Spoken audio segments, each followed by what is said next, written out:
எல்லாருக்கும் வணக்கம். நான் Hema Subramanian. Welcome to home cooking Tamil. இன்றைக்கி உங்களோட ஒரு ஸ்பெஷல் கேக் ரெசிபி தான் ஷேர் பண்ண போகிறேன். இது மாவா கேக். இது வந்து நம்ம இந்த இனிப்பு இல்லாத கோவா வச்சு இதை செய்ய போகிறோம். ஸோ இந்த கோவா எப்படி செய்கிறதுன்னு ஒரு லிங்க் நான் டிஸ்கிரிப்ஷனில் தரேன். அதை பார்த்து நீங்கள் வீட்டிலேயே இந்த கோவா செய்யலாம். இப்போ இந்த கேக் எப்படி செய்யறதுன்னு நம்ம பார்க்கலாம்.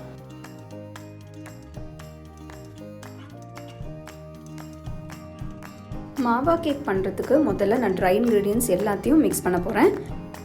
அதுக்கு ஒரு பவுலில் நான் 1 கப் மைதா சேர்க்குறேன். இது 250 ml கப். அடுத்து 1 teaspoon baking powder, 1/4 teaspoon baking soda, 3/4 teaspoon ஏலக்காய் தூள் போடுங்க. அப்புறம் 1 சிட்டிகை உப்பு சேர்த்து நல்லா மிக்ஸ் பண்ணி தனியாக எடுத்து வச்சுருங்க.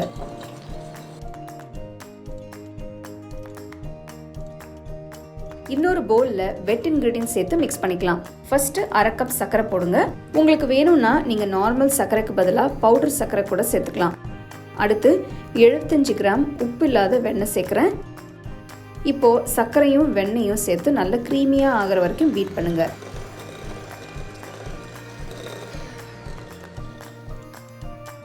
அடுத்து மிக்ஸ் பண்ணி வச்சிருக்கிற ட்ரை இன்க்ரீடியன்ஸை இந்த மிக்சரில் சேர்த்து பீட் பண்ணுங்க.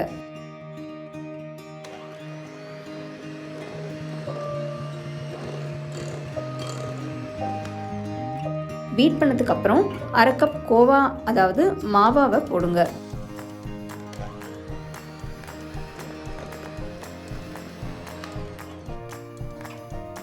இதுல 1/2 கப் காய்ச்சி ஆற வச்ச பால் ஊத்துங்க.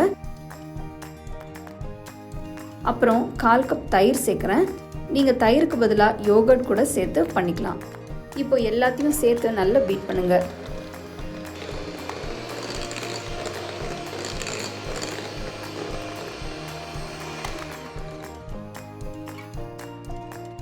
அடுத்து 1/2 டீஸ்பூன் வெனிலா எசன்ஸ் ஊற்றுங்க.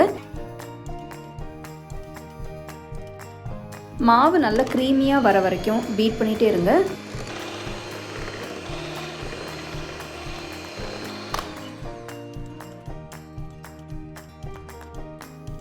கடைசியாக கொஞ்சம் குங்குமப்பூ போட்டு கலந்து விடுங்க. இது வந்து ஏலக்காய், குங்குமப்பூ அப்புறம் வெனிலா எசன்ஸோட ஃப்ளேவரோட ரொம்ப அருமையான ஒரு சூப்பரான கேக்கு. நான் ஒரு சின்ன சைஸ் கேக்குன்னு எடுத்திருக்கேன். இதில் கொஞ்சமாக எல்லா பக்கமும் வெண்ணெயை தடவுங்க. வெண்ணெயை தடவினதும் பட்டர் பேப்பரை இந்த மாதிரி வச்சு அழுத்தி விடுங்க.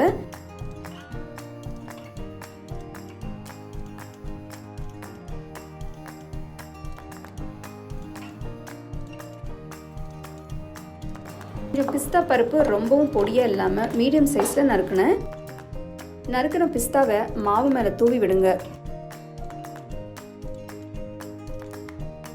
அவனை 180 டிகிரிக்கு 15 நிமிஷத்துக்கு ப்ரீஹீட் பண்ணதுக்கப்புறம் அடுத்து 45 நிமிஷத்துக்கு 180 டிகிரி செல்சியஸில் பேக் பண்ணுங்க. மாவா கேக் இப்போ ரெடி ஆயிடுச்சு. ஸ்மெல்லும் ரொம்ப அருமையாக இருக்குது. இப்போவே சாப்பிட்லாம் போல் இருக்குது. கேக் வெந்துருச்சா இல்லையான்னு பார்க்குறதுக்கு இந்த மாதிரி ஒரு குச்சியை வச்சு குத்தி பாருங்க. மாவு எதையும் ஒட்டாமல் க்ளீனாக வந்ததுன்னா கேக் நல்லா வெந்துடுச்சுன்னு அர்த்தம்.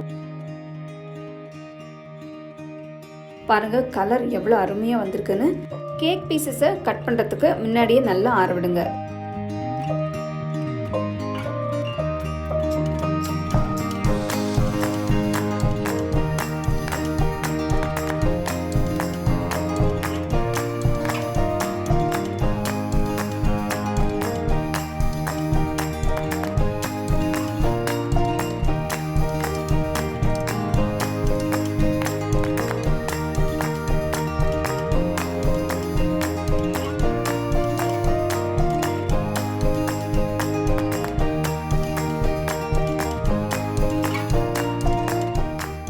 பார்த்தீங்க இல்லையா, அருமையான இந்த மாவா கேக் எப்படி செய்கிறதுன்னு பார்த்தீங்க. இது வந்து ரொம்ப டேஸ்ட்டாக இருக்கும், அப்படியே சாஃப்டாக ஸ்பாஞ்சியாக இருக்கும். எல்லாருமே ரொம்ப விரும்பி சாப்பிடுவாங்க. கண்டிப்பாக இதை நீங்கள் ட்ரை பண்ணி ரசித்து சாப்பிடுங்க.